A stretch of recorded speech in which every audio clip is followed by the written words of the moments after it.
I am Hayden Panettiere, and we are here at the studio recording Until Dawn.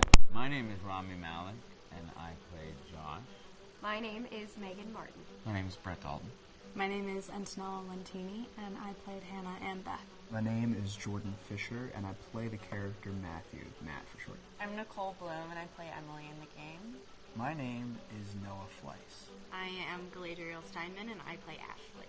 So, Until Dawn is the story of 8 teenagers who revisit this cabin in the woods about a year later after a really traumatic experience where I've lost 2 of my sisters, so trying to get some closure in that respect. One of the things that Larry does really well is make these multi-layered characters, and I think for just the story in general, it follows the quintessential horror film plot lines, but the characters are so unique in themselves, and I think that's very cool. Oh, yeah, this was the right thing to do. What? You know, getting everyone together on the anniversary. I mean, Josh seemed really pumped about us all doing something, didn't he? Yeah, no, he definitely did. I haven't seen him so excited about something in forever. Good.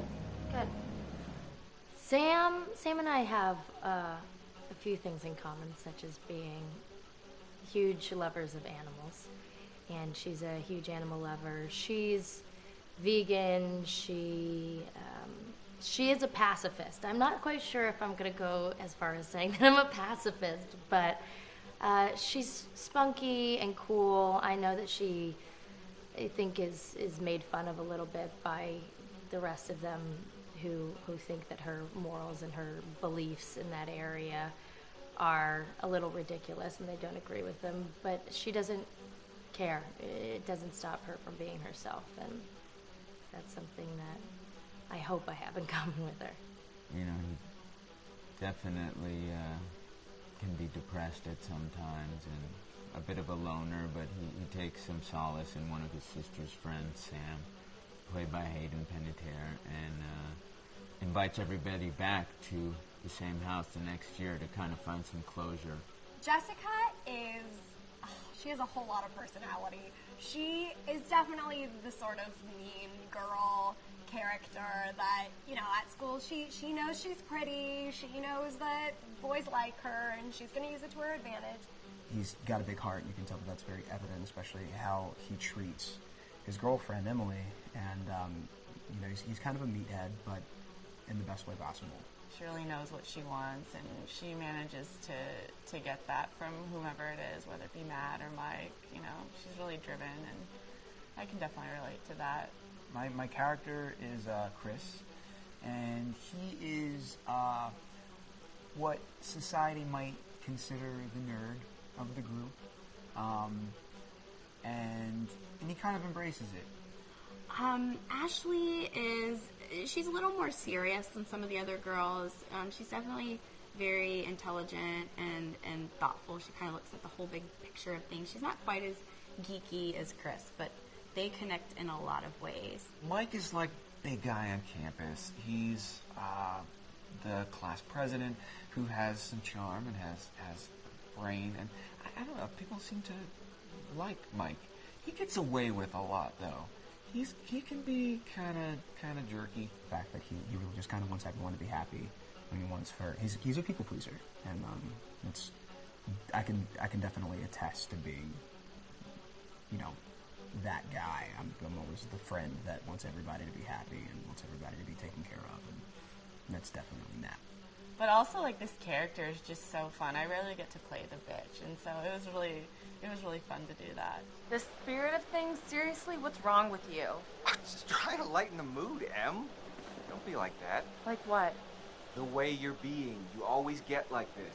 I just think this is just the coolest thing to be a part of, and I just think it's going to take the world by storm. I really do. I think this genre is the wave of the future, and I think that once people see the potential behind it, of getting to interact with the drama that you're witnessing unfold in such a realistic way, that this is how entertainment's going to be from now on. Okay, just to let you guys know, I did not know that I had my mic off at the end of the chapter of the game, I was saying of how I laugh a lot when it comes to horror schemes and games and in video games.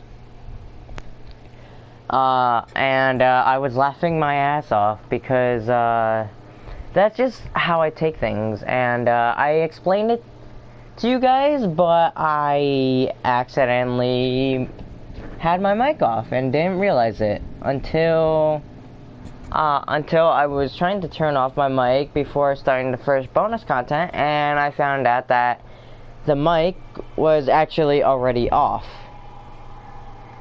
I don't know how or when I had it last off, but yeah, I accidentally left it off. I know I had it on during the game, though, at points.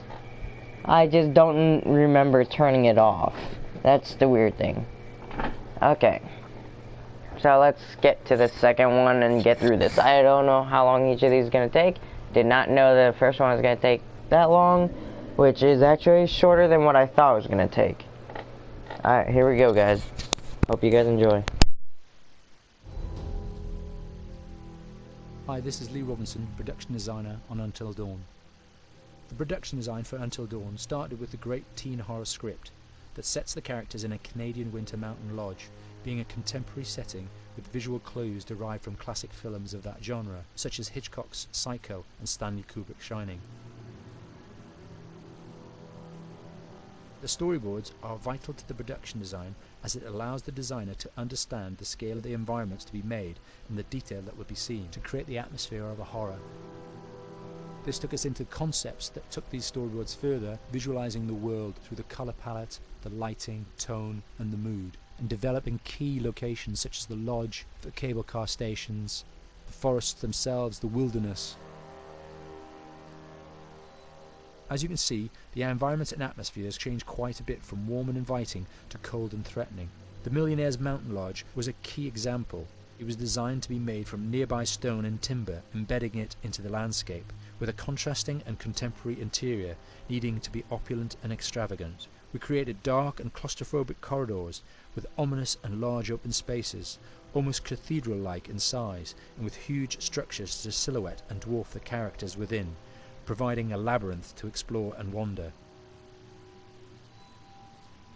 Each character was developed with a strong visual identity in mind, with contrasting colours, tones and silhouettes to identify them, each to have their own texture, pattern and shape, so that when they were lined up you could always identify them. The costume designs allowed a range of clothes that would suit them for the cold winter weather, but also have an element of style and individualism, so that the audience could look at them and relate, recognizing themselves within them. A lady would like to cuddle up with her man by a nice cozy fire bathed in atmospheric mood lighting. Right. It'll get plenty toasty once we're rubbing up against each other. Mike. Yeah. Fire and mood lighting. Yes. Working with the lighting artists, we really brought the look and feel of the world together, and this required a thorough understanding of the visual language of teen horror.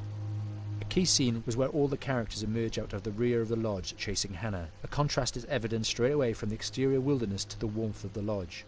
The attention to character lighting here is through the bounce and rim lighting, accented colours and composition, creating characters that come from the dark into the light and back again with an emotional effect. Guys, there's someone outside. What the hell? Hannah! What's going on? Where's my sister going? It's fine. She just can't take a joke. It was just a prank, Han.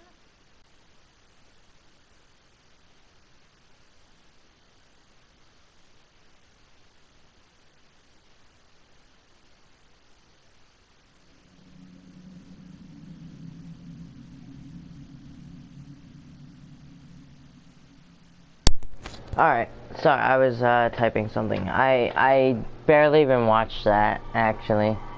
It wasn't in my interest as much, the Signs of Fear. Also, I looked this game up, and while I was typing in Until Dawn, it said something about a second one. I don't know if they're coming out with a second one, but that'd be pretty cool. It'd be nice to get my hands in more sweaty around this controller, huh?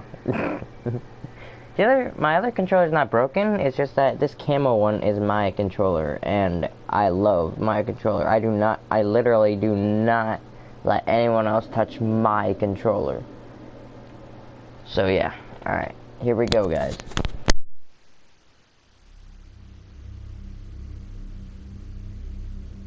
Until Dawn is a game that's full of horror, and one of the things we decided to do early on was to take a scientific approach to how scary it was. So we did experiments on people, and we measured their responses to the game. We've created a test area. It's as close to a home setup as we can get it. We've recruited ordinary people to play the game, and we've left them to play it on their own. We're turning the light off.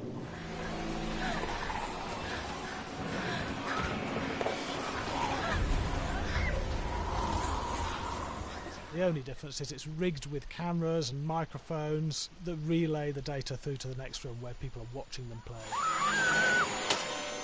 Bracelet here we use for biometric testing. It measures the player's emotional response. It's called a galvanic response sensor. It makes contact with the user's skin, and it measures the electrical conductivity across their skin. It's the same principle as an old-fashioned lie detector. When you're stressed, you sweat a little, very sensitive, and picks up tiny changes if the player is feeling anxious or scared.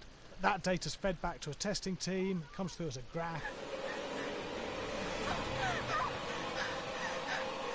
I'm so sorry.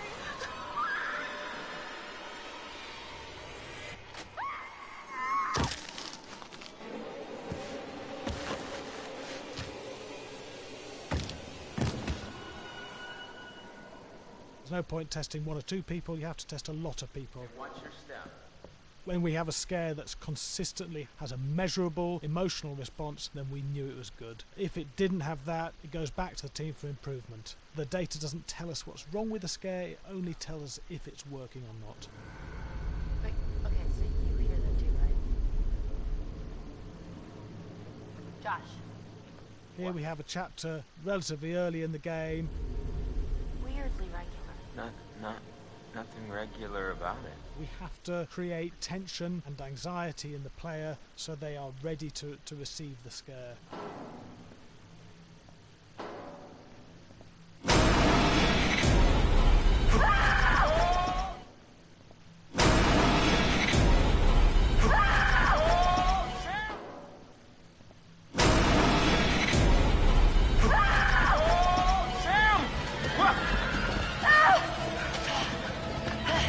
Give the player time to recover, to cool down, to calm down, and then start building the tension again before we do the next scare. Hey. What? Hey. What the hell? Ooh, you just got mumped.